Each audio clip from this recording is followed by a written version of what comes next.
ప్రపంచంలో అద్భుతమైన ఆలయ నిర్మాణాలు ఎంతో మందిని ఆశ్చర్యంలో ముంచెత్తుతుంటాయి.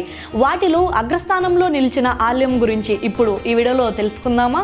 మనం భావించేది ఏదైనా భారతదేశంలోనే అతిపెద్ద హిందూ దేవాలయం ఉంటుంది అనుకుంటాం కదా, కానీ నిజానికి ప్రపంచంలోనే అతిపెద్ద దేవాలయం అది భారతదేశంలో కాదు, అది కంబోడియా అనే దేశంలో ఉంది. అదే అండి అంకోర్ వాట్ ఆలయం. ఈ ఆలయ సముదాయం మొత్తం 162.6 హెక్టార్లు అంటే దాదాపు 402 ఎకరాల విస్తీర్ణంలో ఉంది ఈ దేవాలయం. ఈ ఆలయం మొదట హిందూ దేవుడు విష్ణువుకి అంకితంగా 12వ శతాబ్దంలో నిర్మించబడింది. తర్వాత కాలంలో అది బౌద్ధ మందిరంగా మారింది. ఇది ఖ్మేరు రాజవంశానికి చెందిన రాజు సూర్యవర్మన్ II నిర్మించిన శిల్పకళాకృతి.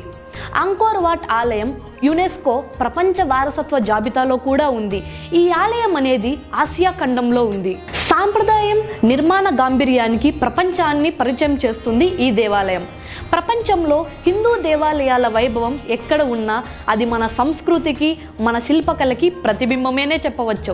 ఇదే ప్రపంచంలో అత్యంత విస్తీర్ణం గల దేవాలయం. ఇలాంటి మరిన్ని ఆసక్తికరమైన వీడియోస్తో మళ్ళీ కలుద్దాం. ఈ వీడియో మీకు నచ్చినట్లయితే మీ ఫ్రెండ్స్ అండ్ ఫ్యామిలీ మెంబర్స్తో షేర్ చేయండి. ఇలాంటి మరిన్ని ఇన్ఫర్మేషన్ కోసం మా రన్ టీవీ తెలుగు ఛానల్ని సబ్స్క్రైబ్ చేయండి. I'm your Shalini Priya.